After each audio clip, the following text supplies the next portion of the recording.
Karma group, जो सोचता है वो करता है। लॉरेंस बिश्नोई गैंग को खात्मा कर देंगे।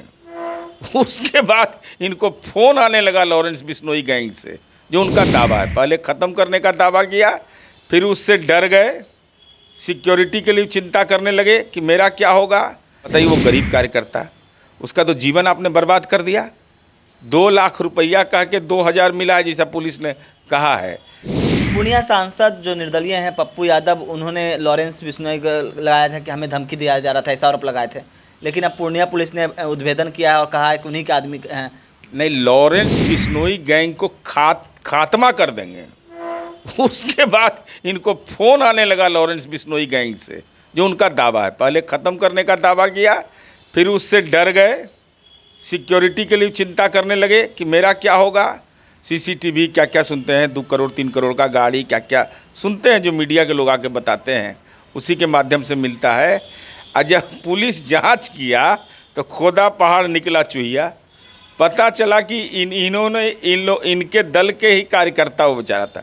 अब बताइए, वो गरीब कार्यकर्ता, उसका तो जीवन आपने बर्बाद कर दिया। 2 लाख रुपया कह के 2000 मिला है, जैसा पुलिस ने कहा है। अब उसका तो केस में नाम आ गया, अब कोई सरकारी नौकरी नहीं मिलेगा उसको। अब उसका जीवन तो आपने बर्बाद कर दिया। और ये सिक्योरिटी लेने के लिए इतना बितंडा क्यों खड़ा करते हैं। आईजी सिक्योरिटी के यहाँ आप आवेदन देते, आईजी सिक्योरिटी का काम है, जिम्मेवारी है जांच करना, उसके आधार पर मिल जाता। सिक्योरिटी के लिए इतना परेशान, इतना तरह तरह का षड्यंत्र। अब कह रहे हैं कि हमको अनुसंधान पर भरोसा नहीं है।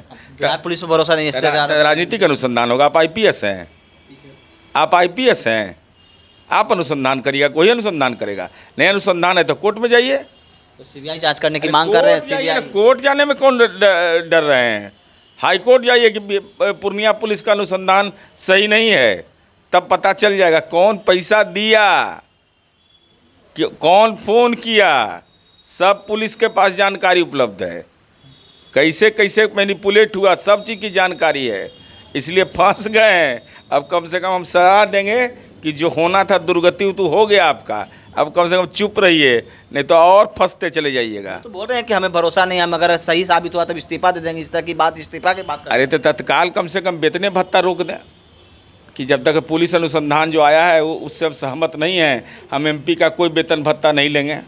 उसके बाद कोर्ट चले जाएँ, और कोर्ट अगर कह देगा कि पूर्णिया पुलिस का अनुसंधान गलत है तो बात समझ में आएगी। तब पहले ही दिखाइए ना जरा सा। नहीं, पप्पू यादव अपने जाल में फंसे हुए हैं। जाल नहीं, मकड़ जाल में फंस गए, मकड़ जाल में फंस गए। खोदा पहाड़ निकला चूहिया। कहाँ तो लॉरेंस बिश्नोई को खत्मे करने का दावा कर रहे थे, कहाँ तो उससे डर गए।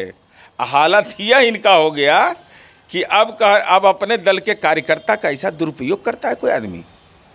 ये नैतिक रूप से कितना गलत काम है, यह कितना गलत है, कितना बड़ा गुनाह है। किसी आदमी का इस्तेमाल करना, वो भी बच्चा है, जिसे हम बोलता है कम उम्र का लड़का है वो, और उसके भावना का इस्तेमाल करके उसको ख्वाब दिखा दिया कि आपको ये दे देंगे, वो दे देंगे, आपको ये कर देंगे, वो कर देंगे, और 2000 में उसका जीवन बर्बाद। अब बेलर बनेंगे पप्पू यादव। देखिए, उनके ज्ञान को हम चुनौती भी नहीं देते हैं कभी भी, चूँकि ऐसे जगह वो रहे हैं लंबे समय तक, जहाँ दरवाजे पर दस्तक भी हमको देने का कभी मौका नहीं मिला है। तो उनके ज्ञान को चुनौती कौन दे सकता है। तो आप सुने थे जदयू के मुख्य प्रवक्ता सह एमएलसी नीरज कुमार का, इनका क्या कुछ कहना था। तमाम खबरें न्यूज़ के साथ।